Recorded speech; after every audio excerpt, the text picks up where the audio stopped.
Venerable Dhammajayo, Abbot of Wat Prat Dhammajayo.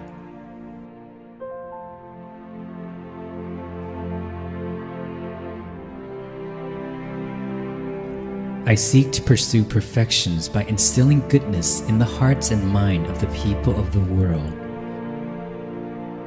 for them to embrace morality and to practice mental cultivation until they see the truth and to have Dhammajayo as their refuge. With this pledge, Venerable Dhammajayo gave his heart and soul to furthering Buddhism and bringing peace and happiness to mankind.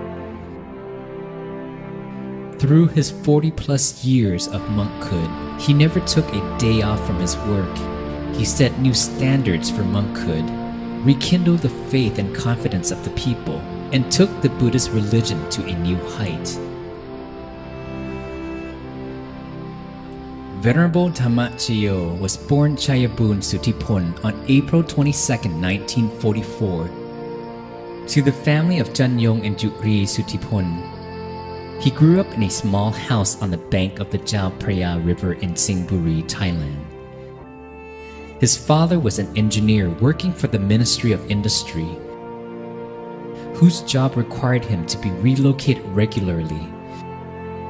Chayabun often had to be put in boarding schools away from home for his schooling. Young Chayabun was eager when it came to acquiring knowledge. His interest in Buddhism began at a very young age. His favorite pastime during his teens was to hang around bookstands that lined the streets surrounding Sanam Luang, a public park of Bangkok where books of every kind could be found. The subjects that fascinated him were Buddhism, the teachings of the Buddha, and biographies of important people.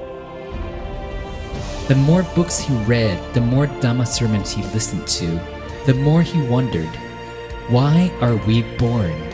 What is the purpose of one's life? Where do we go after we die? Do heaven and hell really exist? These questions lingered in his mind, and he could not find the answers.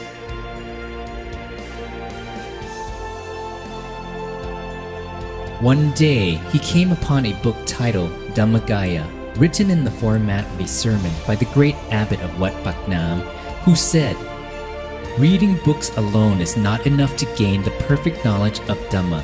One has to put Dhamma into practice until the truth is revealed to him." He later found an article in Vipassana Banturng Tsan, a publication on meditation which was about a nun named Kunyai Jan, a disciple of Luang Pa Wat Pak Nam, who possessed extraordinary meditative power.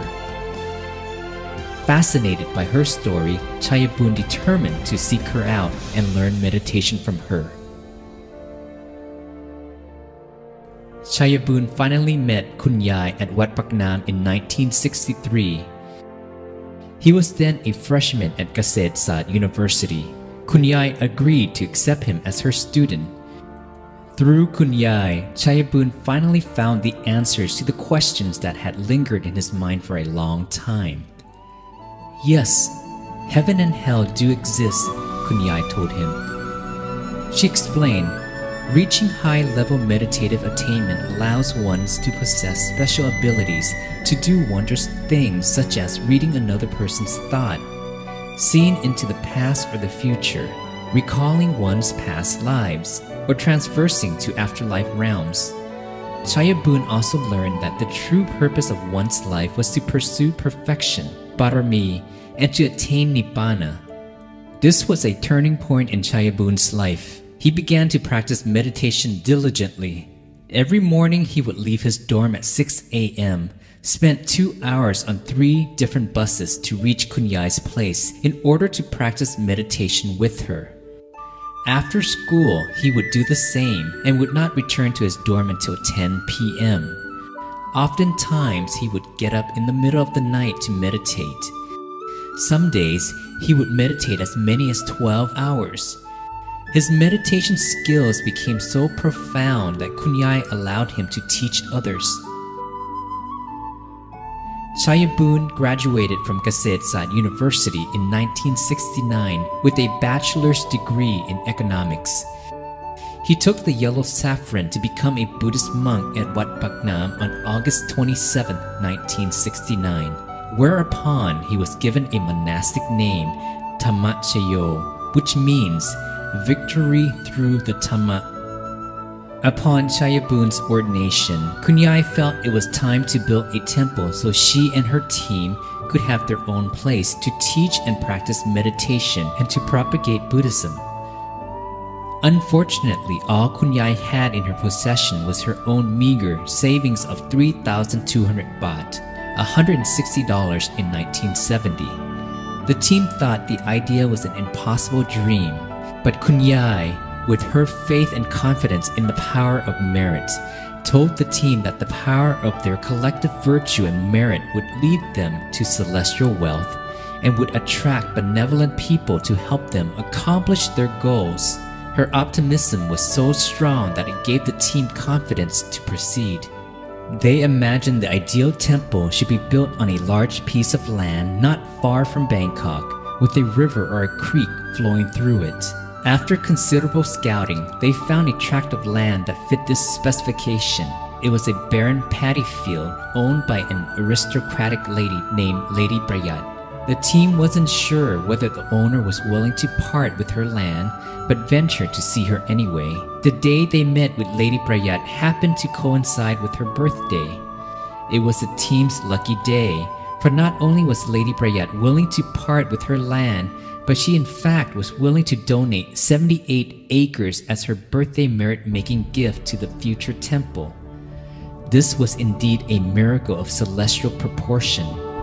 There was no logical reason to explain their luck other than the collective force of merit that Kunyai spoke about. Wat Phra Dhammajayo was formally established on Makha Bucha Day, February 20th, 1970. The main chapel was completed in 1982. The property was later expanded to 1,000 acres in 1985. The Great Dhammajayo Sitya, a dome-shaped pagoda built to last 1,000 years, was completed in 2000. It became the world's largest Buddhist monument ever built. 1 million personal Buddha images were enshrined at the Sitya, 300,000 on the exterior dome, and 700,000 on the inside. Today, Wat Phra Dhammajayo has grown to become the world's largest Buddhist organization, with over 100 centers in 30 countries covering 6 continents. On Sundays, an average of 30,000 Buddhists come to perform meritorious activities and practice meditation at the temple. Every year, millions of people from around the world come to celebrate major religious events.